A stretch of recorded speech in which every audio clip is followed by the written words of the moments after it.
Hello everyone, welcome back. If the Wi-Fi and cellular bar are missing after update to latest iOS version, then do the following step to fix this issue. So without wasting any time, let's get started, and before start please do like, share and subscribe. First of all, we are going to launch settings and connect to Wi-Fi and leave your iPhone connect to the internet and finish the update process.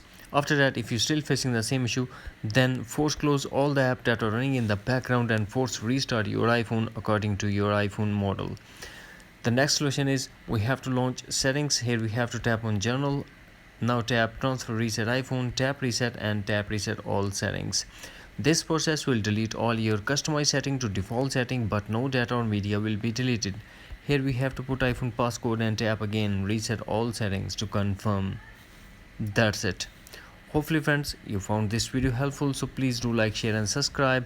Thanks for watching. Take care. Bye bye.